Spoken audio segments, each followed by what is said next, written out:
Alright, here with episode 3 of Career Mode, the Australian Grand Prix.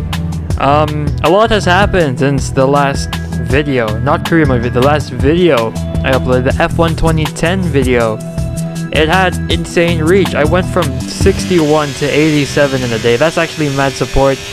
Yeah, thank you guys in the comments for supporting me and getting a little bit of a toe off of Carlos Sainz. But yeah, that's actually been mad the past few days. Shout out to these guys, the first people who commented.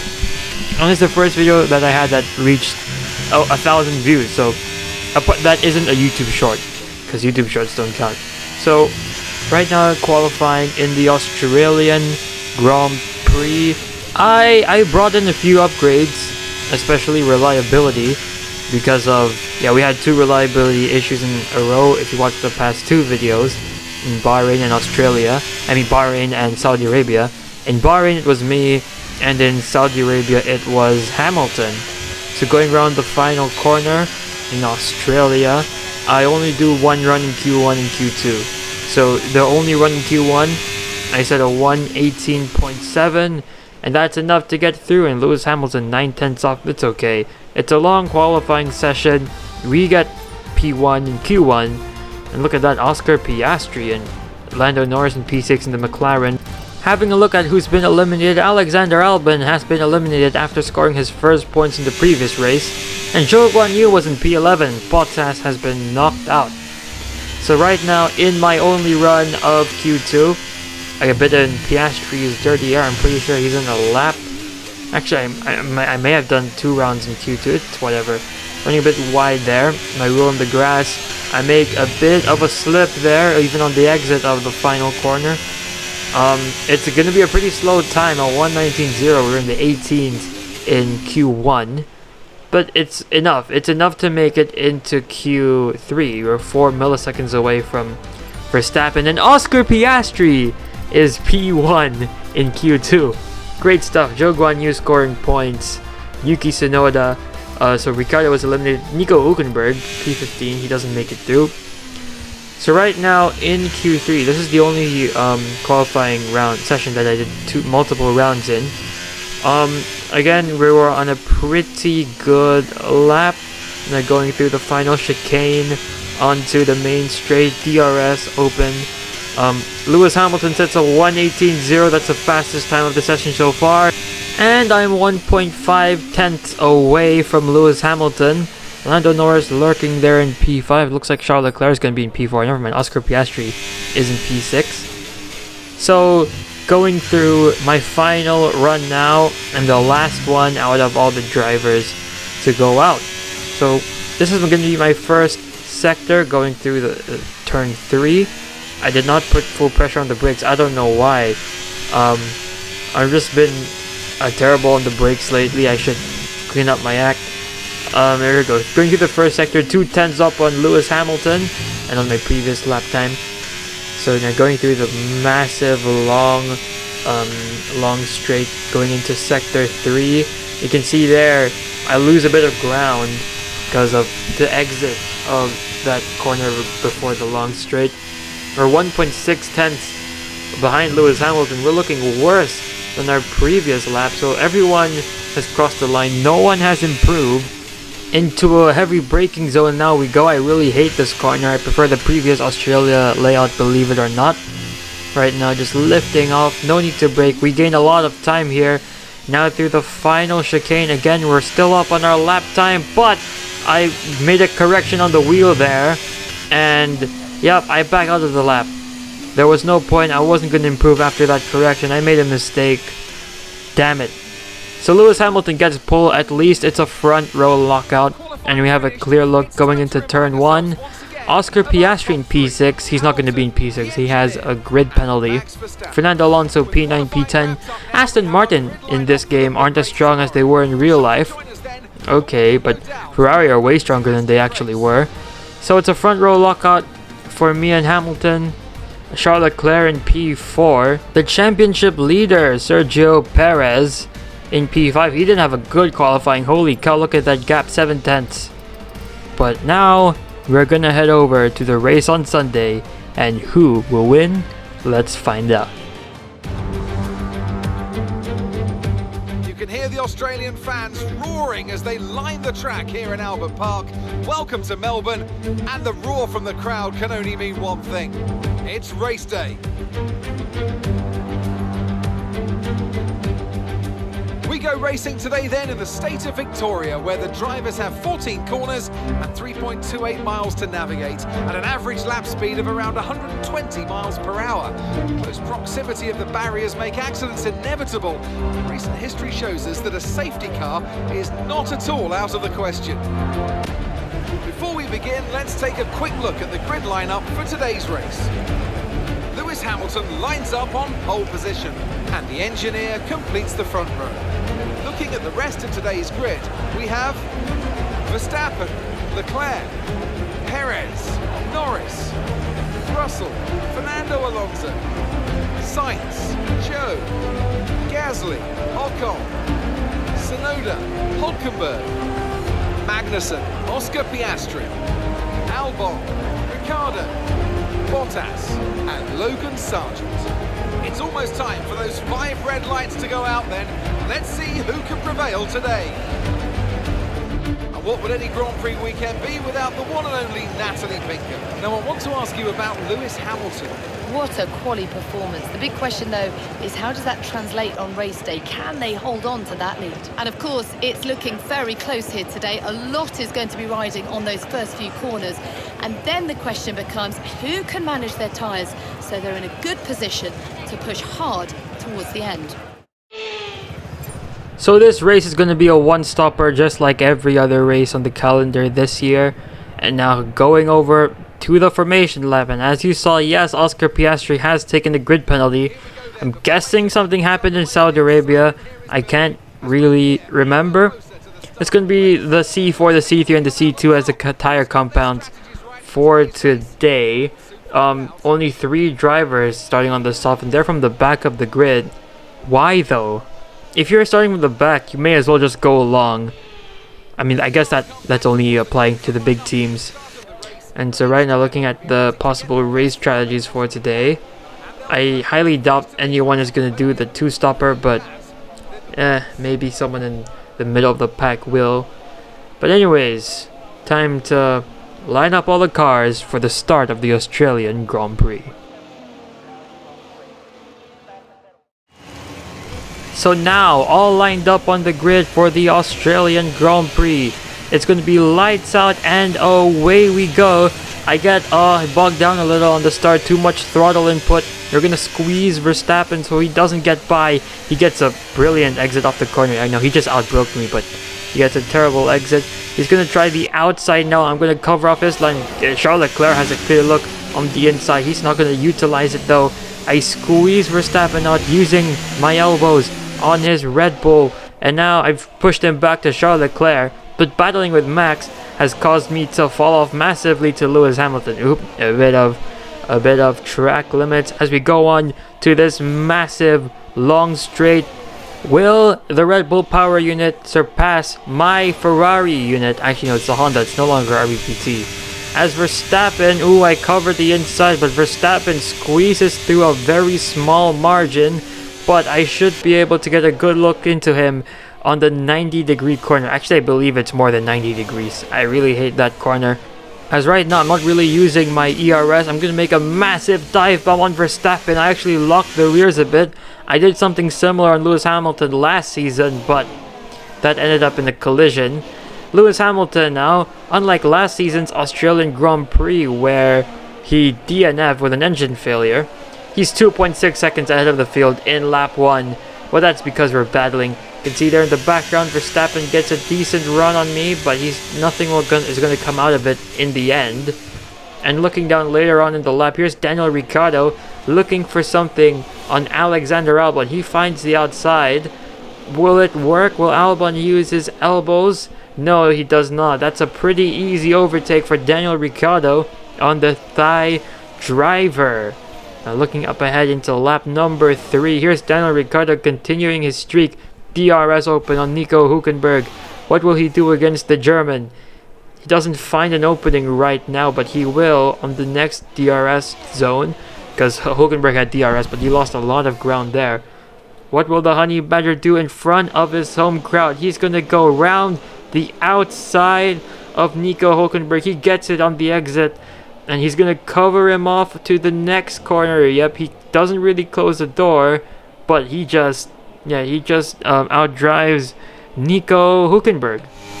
Looking ahead now into lap number 4, you can see Verstappen is no longer in DRS range of my Ferrari, but Leclerc and Russell are going to have a long battle in this race. I'll just tell you that for now. As what will Russell do? He finds the outside on Charles Leclerc. That's the AI's favorite move in this track, going around the outside in this specific corner. And similar overtake to what Hülkenberg did on Alexander Albon, Russell gets ahead of Charles Leclerc. Now we're moving to the battle of the two Spaniards in the Aston Martin. Can Sainz get past Alonso? They're on the same team. Sainz left Ferrari to find his own team, but he ended up being teammates with Fernando Alonso, which is not good if you want your own team, because if you're teammates with Alonso, it is Alonso's team.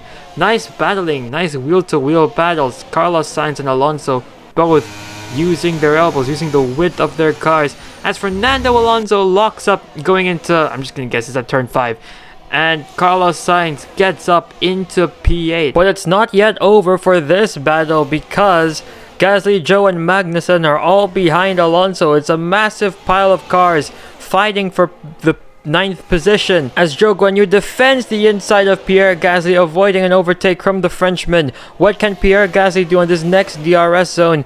Actually, no, it's Kevin Magnussen that he has to worry about. Magnussen finds an opening on the outside. Can Magnussen get past Pierre Gasly? Yes, they are both alongside now, and Magnussen with a monster exit gets into P11. And Pierre Gasly dropping a few positions, and Zhou Guanyu very much in contention for P9 still. And right now, here's a quick replay of how Carlos got past Alonso.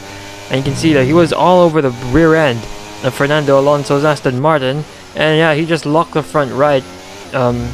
Just unfortunate. That's an unfortunate mistake. But Alonso is still the faster driver than Carlos Sainz. He's higher rating. And he has DRS right now. And Carlos, can he get past Carlos this lap? No opening right here yet. It's a pretty tight chicane to overtake. Alonso will have DRS right here though, and he finds the outside on. It happens every time in this corner. They're just gonna go around the outside, and Alonso, they don't get ahead on the corner. They get ahead outside on the exit of the corner. And yes, Alonso is into P8. As now we're looking on the onboard of Charles Leclerc, the ex-Ferrari, the ex-Williams driver, as George Russell does a Fernando Alonso and locks up, but he doesn't lose the position to Charles Leclerc just yet. Leclerc wasn't able to find an opening, I guess, but from the onboard of Russell, that didn't look like a massive lockup. As we're going to go to the best overtaking zone on this track, Charles Leclerc on George Russell. He has his DRS open. Will Russell put up a defense? No, he won't. Actually, a bit of a defense, a tight one. But in the end, Leclerc gets the better exit, and Checo Perez gets past Lando Norris in the McLaren. And looking now on lap 8, Carlos Sainz looking to attack Fernando Alonso again. After Alonso got past him, what can the Spaniard do against another Spaniard? So there are two teams having an inter-team battle, which are Mercedes and Aston Martin, and Carlos Sainz gets past Alonso. Will Alonso defend into the corner? No, it does not. The outside of this corner is somehow a cheat code. Holy cow, it's the best overtaking zone on this track. And you can see here now on lap number 9, Verstappen has lost quite a bit of ground to George Russell. I think he was about 2 seconds ahead of him. Now he's only 5/10 ahead of George Russell. It's probably an issue with his power unit. Now going through the chicane, George Russell DRS open. Leclerc is actually out of DRS range. He's going to have to defend from Perez purely from defense or his ERS. And Russell, pretty easy move on Verstappen. He didn't sweat anything as he goes round the outside, and now he's fully ahead of Max Verstappen. And looking later down into lap number 10, Charles Leclerc has a good chance on Verstappen now. He gets into DRS range of Verstappen. He's safe from Sergio Perez going into turn 5. I have to remember turn names if I want to commentate. As going into the long straight into the DRS zone, DRS open right about now. He's also using his overtake, if you can see in his steering wheel, and he gets past Max Verstappen. And now it's Checo Perez turn to get past Verstappen. And good thing from Leclerc, he has DRS aid from George Russell. And looking behind now to Perez and Verstappen, the two Red Bulls. Perez, the first driver to actually find the inside, but the outside will show to be the more superior line, as Verstappen keeps the P5 and is essentially ruining Perez's race, because Perez is much faster than Verstappen. I think if I were Helmut Marko, I'd just ask them to switch positions, but I like a good battle. And now going on to the straight, which is a DRS line, you can see Norris is already looking for a move on Perez. And Carlos Sainz comes into the pits. So remember how I said no one's going to go for the aggressive two-stop at the start of the formation lap? Yeah, Carlos Sainz is doing that. I don't know why. Something's wrong with the AI. As we fast forward ahead now, Perez and Norris are alongside each other. Norris using his elbows on Sergio Perez. They're still alongside. Perez has the superior racing line, and he remains ahead of Lando Norris. Now looking on later into the lap, into the DRS zone, he's just going to go around the outside. I'm going to bet 3 million rupees on this, as Perez, never mind, he goes on the inside. He backs out of that. Why would you back out of that? You had a good overtaking move there. Well, that's kind of like real life Sergio Perez. And now looking from the rear view of Max Verstappen, who's yeah, they're on the same compound of tires. And Perez has another good look. Why are you taking such a long time to get past Verstappen? Leclerc and Russell were able to do it instantly. There you go. You finally get past Verstappen. And Norris can also get past Verstappen right about now. They're really bunched up going into turn 1 and turn 2. Norris with DRS. What will he be able to do? Yes. That's pretty straightforward. I don't know why Checo wasn't able to get past Max. Even Norris is going to be able to get past Max and is fully ahead of him by turn 4. And it's Fernando Alonso who's creeping behind Max Verstappen, and now on lap number 12. Alonso, L-plan with DRS on Max Verstappen. Pretty straightforward move. Never mind, they're still alongside. The straight line speed of the Red Bull is much superior than the Mercedes with DRS, as they're still alongside here, who will have DRS going into turn 2. And it's looking like it's Fernando Alonso. Will he put his elbows out? Yes, he does. And he successfully gets fully ahead of Max Verstappen. And they're still alongside. There you go. He's now fully ahead. And now looking onto my onboard, it's been a while. There's really nothing much happening between me and Hamilton. And as I come into the pit lane, switching over to the hard compound tire. So just doing the one stop and optimal turn-in. We're gonna have a 2.3 second stop going into the hard tires. And look at that. So Leclerc and Russell get past. So I think I'm gonna end up behind Alonso. No, it's Zhou Guanyu, as you can see from the minimap. And now we have exited the pit lane, and it looks like Joe is going to be ahead of us. And he cuts across my line, and I have a very squirrely exit. And look who's behind, Piastri. So Joe cuts across my line. I'm now 1.3 behind me. But okay, no pressure from Piastri and Gasly, because they're going to have a bit of a battle. And I do not actually look into that battle. I just remain focusing on me. And it looks like Piastri will get the better of it. And now, looking down later in the lap, Zhou Guanyu ruins my undercut. I would have been, I think I would have been just right behind him. I probably would have gotten to turn 3, but yeah, cutting across my line. Lewis Hamilton now in the pits. It's gonna be impossible for me to get past Lewis as I go for a massive dive on Zhou. We're still alongside, but going into the next corner, we cut across his line, get a brilliant exit. And now focusing on Hamilton, exiting the pits. He's now on the hard compound tires. And it looks like Perez and Leclerc are staying out, or is Leclerc coming in? So Leclerc comes in, and the gap is now even bigger to Lewis, because when I came in, it was about 2.6. Now it's 4.1. Wow, Zhou Guanyu really jeopardized my undercut.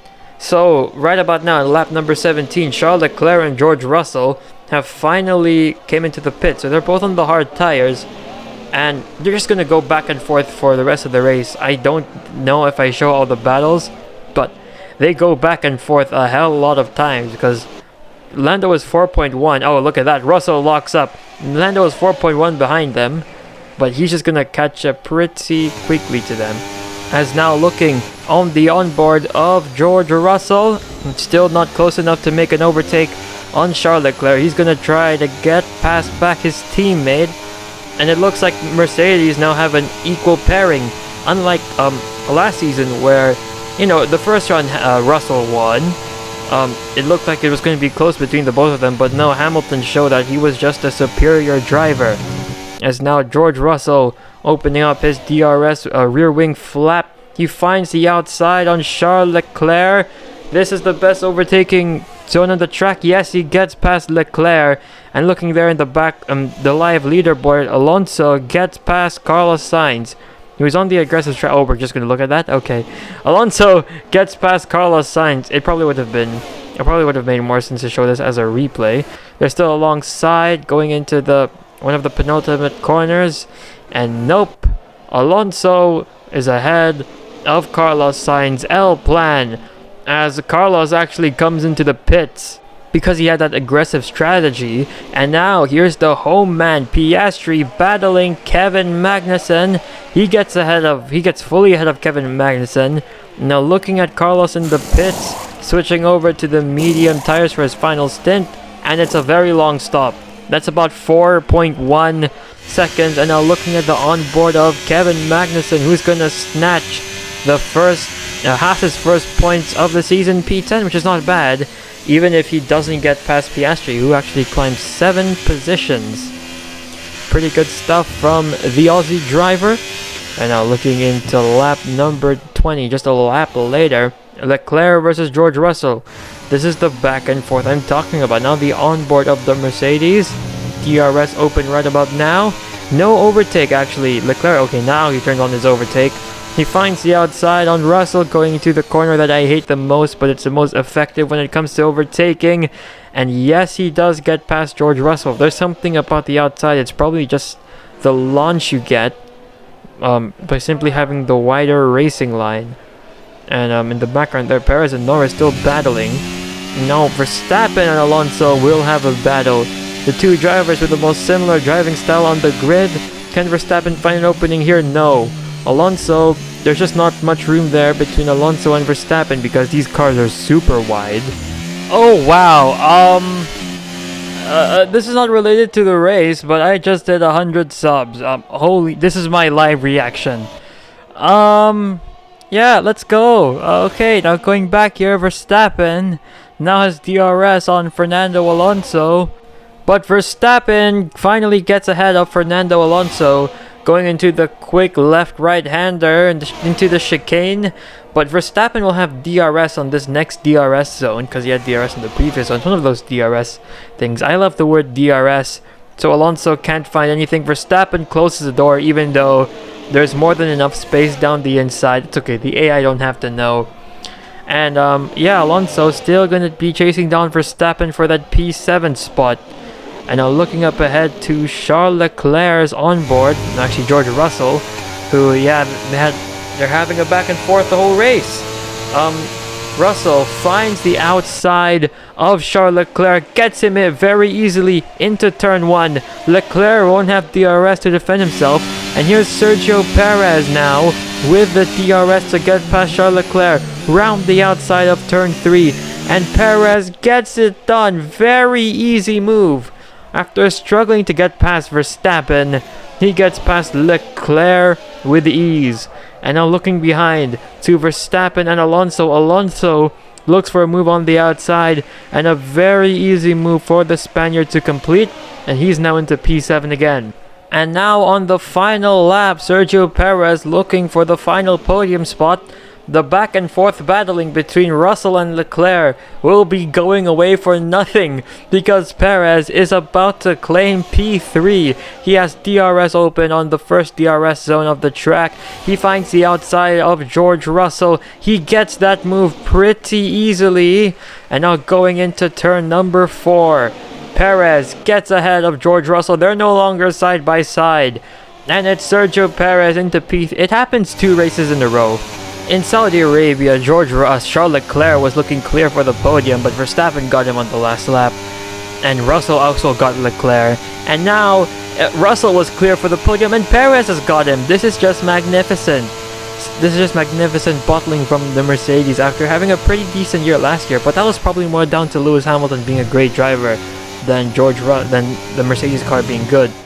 And now, here's Lewis Hamilton crossing the line, and I move up into P3 in the standings. Sergio Perez keeps the championship lead after starting from P6 in the grid. And I finish in P1, in P2 actually, I was looking at Hamilton. Yes, and that's a podium. Excellent drive. The whole team have worked especially hard this weekend, and that, my friend, is a fantastic reward. Well done. You guys, thank you so much for this weekend. I know the last one was a difficult one, but really appreciate you continuing to push. Well, what a drive that was to take the win for Ferrari today. So, Natalie, what do you think helped them deliver this result? Well, they are very much at one with the car, which is a cliche, but it's true. It's not an easy process, and that work is very much paying off. And here we are, a team that is no stranger to the podium, taking their place on top once again. A sublime race today, and a stunning win for Ferrari.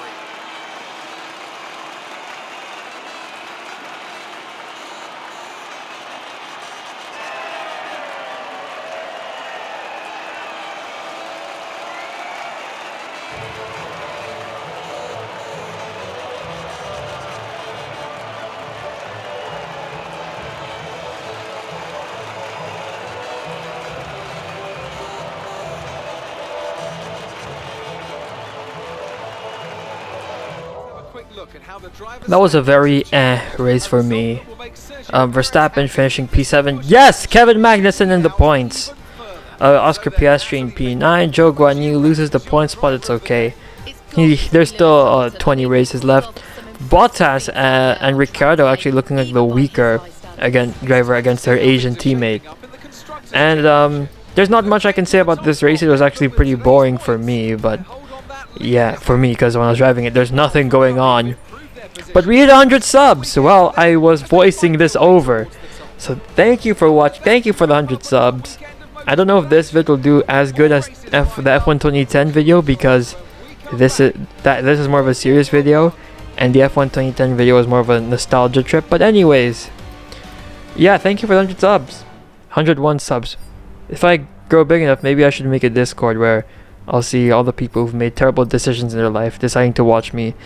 I wasn't even talking about the standings, but yeah, we had 100 subs. I'm P3 in the standings, Lewis Hamilton's in P4, P5, P6. And thank you for watching, and goodbye.